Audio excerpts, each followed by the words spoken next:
एक और विषय जो काफी संवेदनशील है मगर उस पर बहुत चर्चा नहीं होती है, वह है अनौपचारिक रिश्ते जो इस सुंदर उम्र में होते हैं, जिसमें हम हैं।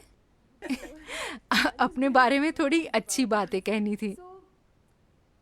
आजकल लोग शारीरिक संबंध बनाते हैं, लेकिन इन रिश्तों में ज्यादा भावनाएं नहीं होती। हम इस विषय पर आपकी आपकी राय जानना चाहते हैं। अगर लोग अपनी मर्जी से ऐसे रिश्ते बनाते हैं तो क्या ये सही है या ये क्या है? क्या मैं एक चुटकुला सुना सकता हूँ? बिल्कुल, मुझे चुटकुले पसंद हैं। एक मिसेस भाटिया थी। कोई भाटिया तो नहीं है? मैं नाम बदल सकता हूँ। एक मिसेस भाटिया थी जिनकी शादी की 50वीं वर्षगांठ थी। वर्षगांठ मनाने के बाद अगले दिन उन्होंने तलाक की अर्जी दे दी। जज ने तलाक की अर्जी देखी। वो एक अच्छी पारिवारिक मित्र भी थी, तो उसने उन्हें बुलाकर पूछा, आप अपने पति को तलाक क्यों देना चाहती हैं? वो इतना प्यारा आदमी है। आप उसे तलाक क्यों देना चाहती हैं? आप किस आधार पर उसे तलाक दे रही हैं? वो बोली, वो मेरे साथ वफादार नहीं रहे, वो मुझे धोखा देते रहे हैं। आप इस नतीजे पर कैसे पहुंची? आपने कल ही शादी की 50वीं वर्षगांठ मनाई थी। कल तक तो आप ठीक थी, फिर क्या हो गया? मुझे बीते दिनों की बहुत याद आ रही थी, तो मैंने फोटो एल्बम पलटना शुरू किया। फिर मैंने देखा कि मेरे 5 बच्चों में कोई भी उनके जैसा नहीं दिखता।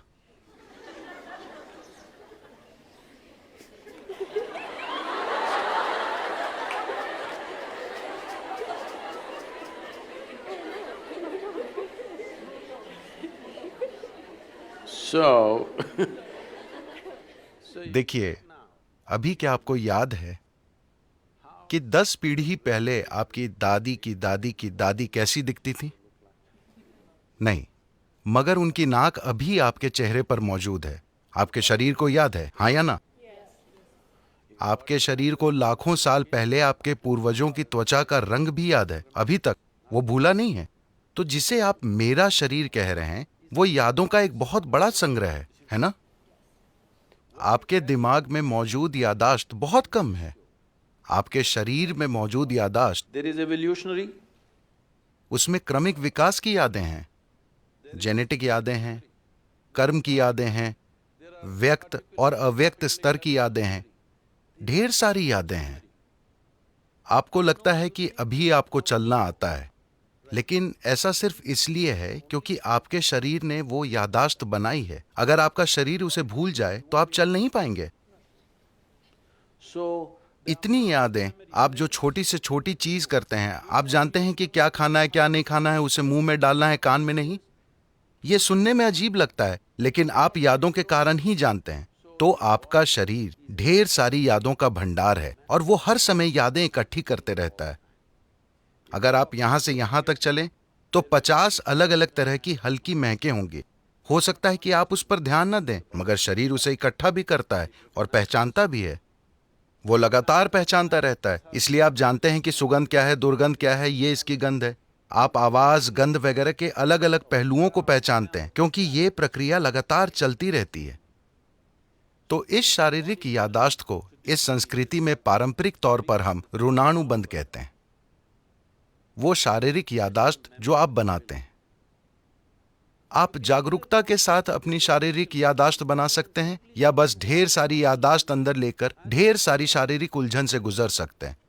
तो जहां कहीं भी प्रभाव होता है, मुझे पता नहीं कि आपकी पीढ़ी में लोग अब भी ये चीजें जानते हैं या नहीं, मगर अब भी बैंगलोर में ऐसे लोग मिलेंगे जिन्हें अगर आप नमक देने की कोशिश करेंगे तो वे उसे नहीं लेंगे। वो कहेंगे वहां रख दीजिए।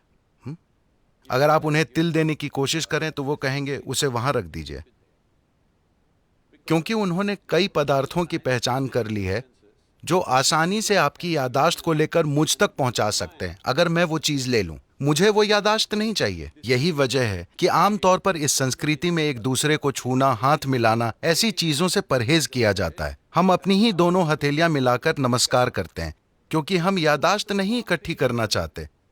क्योंकि अगर मैं इसे बस छूता हूं तो ये इसे भी याद रखता है। आप अपने 4 दोस्तों के साथ इसे आजमा कर देखें। आप उनके हाथों को छुएं, याद रखने की कोशिश ना करें। हर दिन बस उनके हाथ छुएं और भूल जाएं। कल अगर वो आकर आपको छूता है, आप जानते हैं कि ये उसका हाथ है ना? तो शरीर याद रखता है, ये दिमाग में नहीं है। शरीर की यादाश्त होती है, इसे ऋणानुबंध कहते हैं।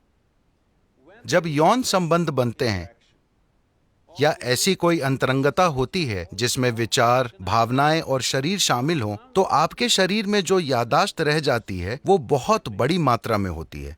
इसलिए कहा गया है कि आपको इसे जितना हो सके उतना सरल रखना चाहिए। कुछ दूसरे पहलू हैं जहां कुछ तांत्रिक प्रक्रियाओं में ऐसी चीजें होती हैं। वे सालों तक खुद को तैयार करते हैं ताकि शरीर से इतनी दूरी बना ली जाए कि शरीर कहीं से कोई यादाश्त न उठा पाए।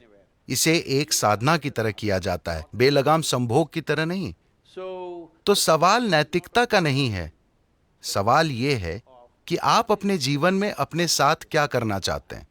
if you want to be in such a way that अगर आप इस तरह जीना चाहते हैं कि आपके जीवन में आपकी भीतरी बुद्धि सबसे प्रबल चीज हो, आपका भौतिक शरीर नहीं, तो आपको शरीर की यादाश्त को जितना हो सके उतना सरल रखना चाहिए।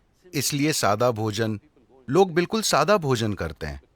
अब भी मैं दिन में 1 बार भोजन करता हूं और भोजन में सिर्फ 1 चीज खाता हूं, 10 नहीं। मैं वो चीजें दूसरे दिन खा लूंगा, मगर आज मैं सिर्फ 1 चीज खाऊंगा।